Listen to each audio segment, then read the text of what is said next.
Hello guys, आपका स्वागत है मेरे यूट्यूब चैनल गरिमा हिंदी एजुकेशन में। जैसा कि आप सभी को पता है कि हमारा यूजीसी नेट का जो री एग्ज़ाम होने वाला है उसका डेट आ चुका है। उसी एग्ज़ाम में पूछे जाने वाले हम कुछ महत्वपूर्ण क्वेश्चन को आज डिस्कस करेंगे और मैं व्याख्या करके आप लोगों को समझाऊंगी भी। आज का हमारा जो क्वेश्चन है वो हिंदी साहित्य के इतिहास से संबंधित है। आज का पहला क्वेश्चन है, कौन सी बोली पश्चिमी हिंदी की नहीं है? ब्रजभाषा, खड़ी बोली, बुंदेली या फिर बघेली? तो देखिए, कौन सी बोली पश्चिमी हिंदी की नहीं है? तो वो है बघेली। क्यों? क्योंकि बघेली जो है पूर्वी हिंदी की बोली है। कहाँ की? पूर्वी हिंदी की बोली है। ब्रजभाषा, खड़ी बोली, बुंदेली ये क्या है? पश्चिमी हिंदी है। बघेली जो है वो पूर्वी हिंदी है। पश्चिमी हिंदी के अंतर्गत कितनी बोली आती हैं? तो 5। ब्रजभाषा, खड़ी बोली, बुंदेली, कन्नौजी और बांगरू। उसी तरह बघेली जो है ये पूर्वी हिंदी के अंतर्गत आती है। और पूर्वी हिंदी में कितनी बोली है? तो 3, बघेली, अवधी और छत्तीसगढ़ी। तो राइट आंसर क्या हुआ? Option number 4। अगला क्वेश्चन है, दक्षिण भारत हिंदी प्रचार सभा मद्रास की स्थापना किसने की थी? सी राजगोपालाचारी, महात्मा गांधी, मोटूरी सत्यनारायण या विनोबा भावे? तो देखिए, दक्षिण भारत हिंदी प्रचार सभा मद्रास की स्थापना किसने की थी? तो वो किए थे महात्मा गांधी। किसने किया था? Mahatma Gandhi. Option number 2 is right answer. Dakshin Bharat Hindi प्रचार सभा का स्थापना किसने किया था? तो महात्मा गांधी और एनी बेसेंट दोनों ने किया था। ऑप्शन नंबर 2 हमारा क्या जाएगा? करेक्ट हो जाएगा। अगला क्वेश्चन है, मैथिली का विकास किस अपभ्रंश से माना जाता है? सौरसेनी अपभ्रंश, मागधी अपभ्रंश, अर्धमागधी अपभ्रंश या महाराष्ट्रीय अपभ्रंश? तो देखिए, मैथिली का जो विकास है किससे माना जाता है? मागधी अपभ्रंश से। Option number 2 is right answer. Sauraseni अपभ्रंश से खड़ी बोली, ब्रजभाषा, हरियाणवी, बुंदेली और कन्नौजी का क्या हुआ है? विकास हुआ है। अर्धमागधी अपभ्रंश से अवधी, बघेली, छत्तीसगढ़ी का विकास हुआ है। उसी प्रकार मागधी अपभ्रंश से किसका हुआ है? भोजपुरी, मगही और मैथिली। तो यही तो हमारा क्वेश्चन में पूछा है कि मैथिली का विकास किस अपभ्रंश से माना जाता है? तो मागधी अपभ्रंश से माना जाता है। तो राइट आंसर क्या हुआ? Option number 2। अगला क्वेश्चन है, संविधान के किस अनुच्छेद में देवनागरी लिपि के लिखित हिंदी को संघ की राजभाषा घोषित किया गया है? अनुच्छेद 347, अनुच्छेद 348, अनुच्छेद 343 या फिर अनुच्छेद 345? तो देखिए, संविधान के अनुच्छेद कितने में? अनुच्छेद 343 में। किसमें? अनुच्छेद 343 में हिंदी को संघ की राजभाषा घोषित किया गया है। 14 सितंबर 1949 ईस्वी को भारत के संविधान में हिंदी को राजभाषा की मान्यता प्रदान की गई थी और भारत संविधान के भाग 17 के अनुच्छेद 343 से लेकर अनुच्छेद 351 तक हिंदी राजभाषा का क्या है? प्रावधान दिया गया है। तो राइट आंसर क्या हुआ? Option number 3। अगला क्वेश्चन है, उत्तर भारत में भक्ति का प्रचार या प्रसार करने का श्रेय किसे प्राप्त है? तो देखिए, उत्तर भारत में भक्ति का प्रसार करने का श्रेय जो है वो किसे प्राप्त है? शंकराचार्य, रामानुजाचार्य, रामानंद या मध्वाचार्य? तो उत्तर भारत में रामानंद ने भक्ति आंदोलन का प्रचार प्रसार किया था। किसने? रामानंद ने। Option number 3 is right answer.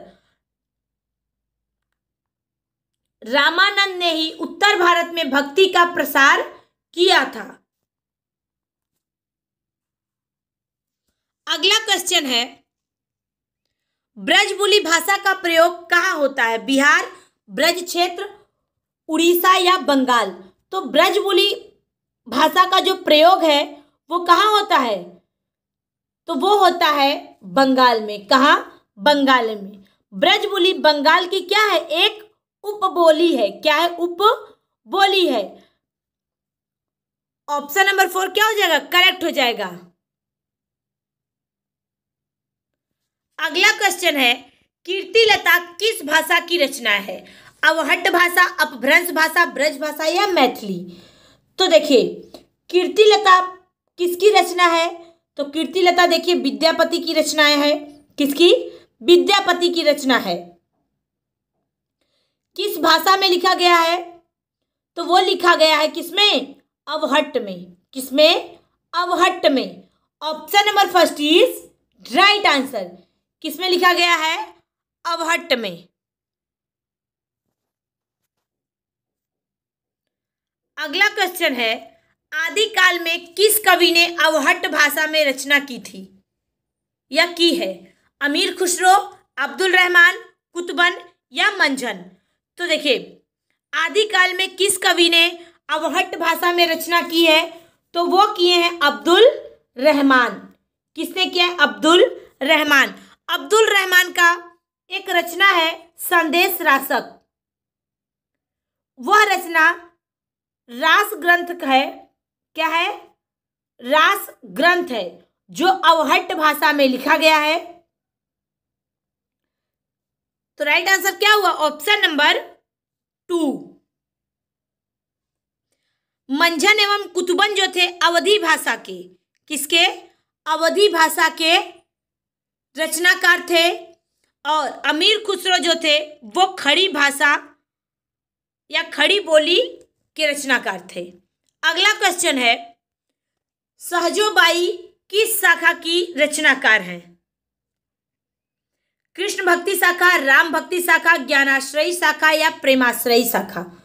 तो देखिए सहजोबाई किस शाखा के रचनाकार हैं? तो वो है ज्ञानाश्रयी शाखा। किसके? ज्ञानाश्रयी शाखा। सहजोबाई ज्ञानाश्रयी शाखा की क्या थी? संत कवि हैं। क्या है? संत कवि हैं। ऑप्शन नंबर क्या हो जाएगा? 3 इज राइट आंसर। दयाबाई और सहजोबाई संत चरण दास की क्या थी? शिष्या थी। क्या थी? शिष्या थी। कभी कभी क्वेश्चन आ जाता है कि दयाबाई और सहजोबाई किसकी शिष्या थी? तो किसकी थी? चरण दास की, संत चरण दास की।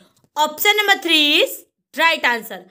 अगला क्वेश्चन है, उज्ज्वल नीलमणि के रचयिता इनमें से कौन है? रूप गोस्वामी, वल्लभाचार्य, विठलनाथ या माधवाचार्य? तो देखिए उज्ज्वल नीलमणि के रचयिता कौन है? तो रूप गोस्वामी है। कौन है? Rup Goswami. Option number first is right answer. Ujjwal Neelmani के रचनाकार कौन है? तो रूप गोस्वामी। अगला क्वेश्चन है, चंदायन निम्नलिखित में से किस कवि की रचना है? मलिक मोहम्मद जायसी, कुतुबन, मंझन या मुल्ला दाऊद? तो चंदायन जो है किसकी रचना है? तो वो है मुल्ला दाऊद की। किसकी? मुल्ला दाऊद की।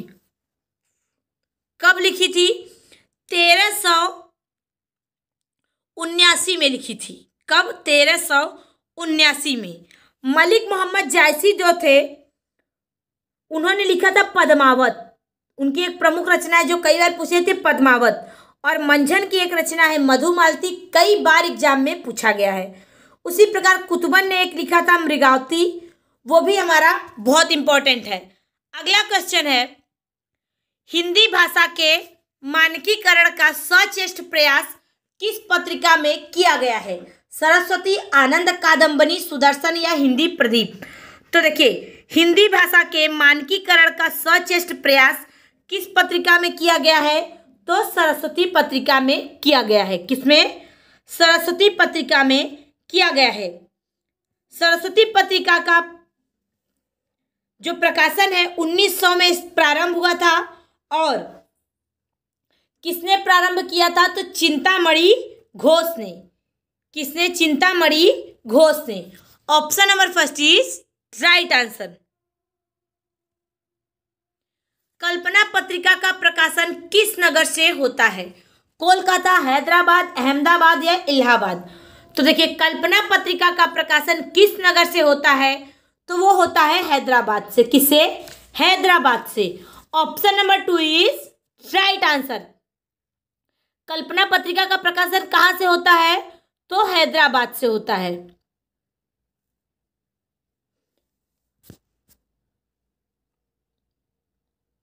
अगला क्वेश्चन है,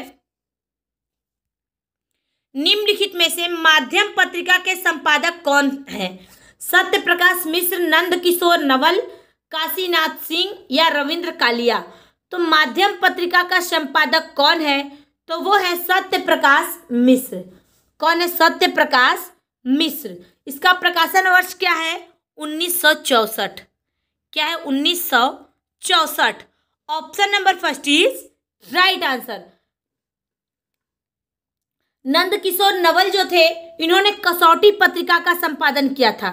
किसका? कसौटी पत्रिका का।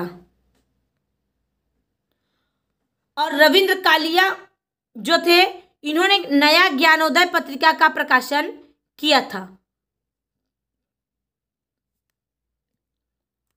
अगला क्वेश्चन है, किस लेखिका ने पशु पक्षी पर केंद्रित रचना की है? महादेवी वर्मा, सुभद्रा कुमारी चौहान, होमवती देवी या सत्यवती मलिक? तो किस लेखिका ने किया है? तो वो की है महादेवी वर्मा। महादेवी वर्मा ही जो थी, इन्होंने पशु पक्षियों को केंद्र में रखकर रचना किया है। इन्होंने एक रचना लिखा था, मेरा परिवार। क्या है? रेखा चित्र है, जिसमें इन्होंने अपने पालतू पशु पक्षियों का क्या किया है? वर्णन किया है। तो राइट आंसर क्या हुआ? Option number first. अगला क्वेश्चन है, चित्राधार निम्नलिखित में से किसकी रचना है? जयशंकर प्रसाद, राम नरेश त्रिपाठी, मुकुटधर पांडे या रामेश्वर शुक्ल अंचल? तो देखिए, चित्रधारा जो रचना है वो कब लिखा गया था? तो चित्रधारा 1918 में लिखा गया था। कब? 1918 में। किसने लिखा था? जयशंकर प्रसाद ने लिखा था। किसने? जयशंकर प्रसाद ने।